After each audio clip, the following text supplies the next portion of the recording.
Welcome to Bus Éireann's online tender application for school transport contracts. This video tutorial will guide you through the steps you need to apply for contracts. Before you start, here are a few suggestions to help you complete the tender application in time before the closing date, which is specified in the tender announcement. Look down through the tender questionnaire form before you commence writing your responses, and make sure to gather all of your material beforehand. Make sure to read the conditions of tendering document carefully. Ensure you have obtained a copy of all boards you are interested in applying for. You must download, sign and scan the required declaration documents. This includes the tender form and legal sign-off, Schedule 6 declaration, Schedule 7 declaration, Schedule 9 declaration, Schedule 11 declaration and Schedule 12 declaration. All of these documents must be signed by the relevant owners and/or directors of the company. You may want to have soft copies of your driver's CVs to attach. It is advisable to have electronic copies of health and safety training records for drivers. These can be scanned in PDF or image format. Finally, there are a number of questions where the response is mandatory. These are indicated with a red asterisk. You will not be able to complete your submission without entering a response into the space provided. Now that you are ready, we will take a look at the questions on the tender application. For those who will have completed tender applications previously, please note that these questions have not changed. Your application starts at the top of the page, where you must enter the legal name of the person, firm or company. This must be the same identity as used in your PQQ submission. This is followed by the postal address, company registration number, contact name, phone number, and your email address. Now we will move to the next section, the pricing schedule. In this grid box, please make sure to enter the following information for each operating board you are tendering for. In column A, enter the operating board name as applied to you. Next, enter the price per day in euros. From the drop-down list, select the vehicle type nominated for that same operating board and specify the registration number of the vehicle you propose to use for that service. Next, enter the adult seating capacity of that vehicle, and in column F, indicate with a yes or no response whether the vehicle is wheelchair accessible. Where the answer is yes, please use column G to provide details of that vehicle's wheelchair capacity. Finally, in column H, please enter your order of preference for operating boards where the same vehicle has been proposed. Please complete the pricing schedule in as much detail as you can. To add extra rows, please select the plus button.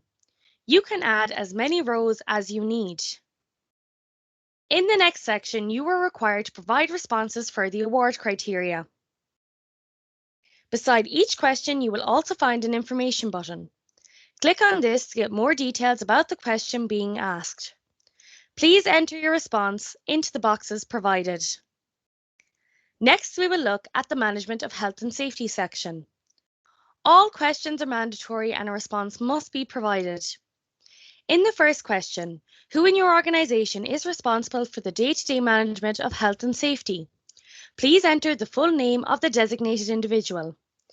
Again, in the name of competent person in-house, please enter the full name. The response can be the same as for the preceding question.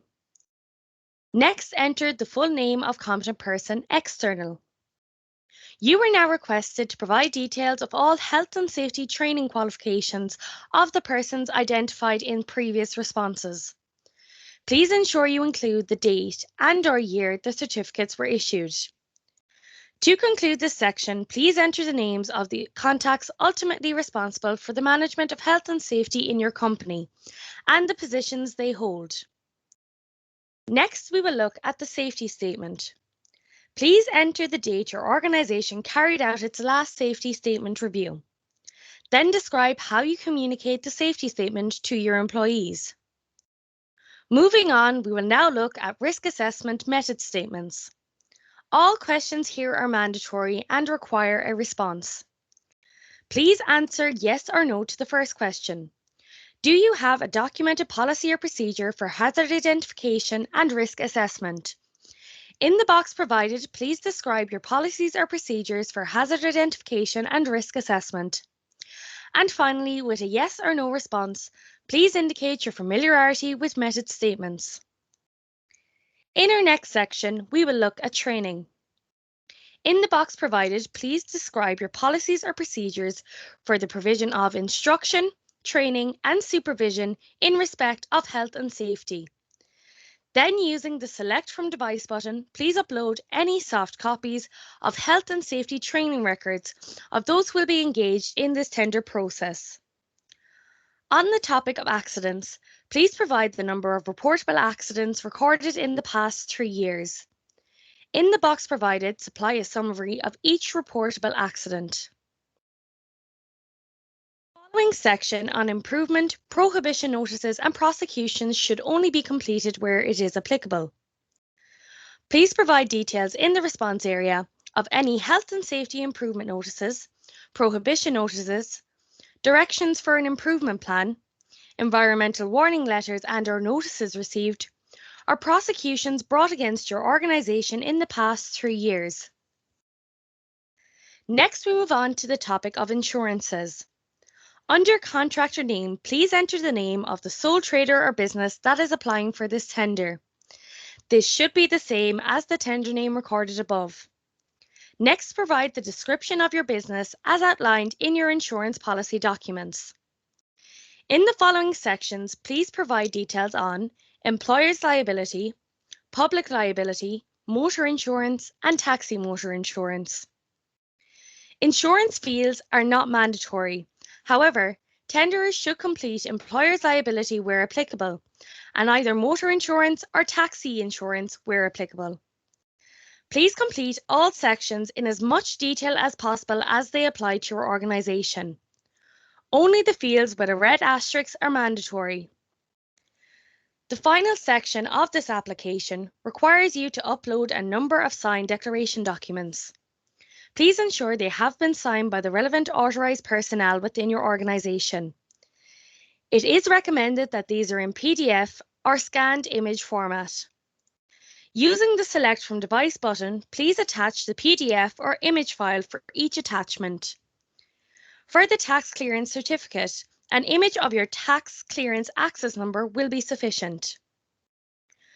Before you submit your tender response, scroll back through the form and ensure you have answered all required questions.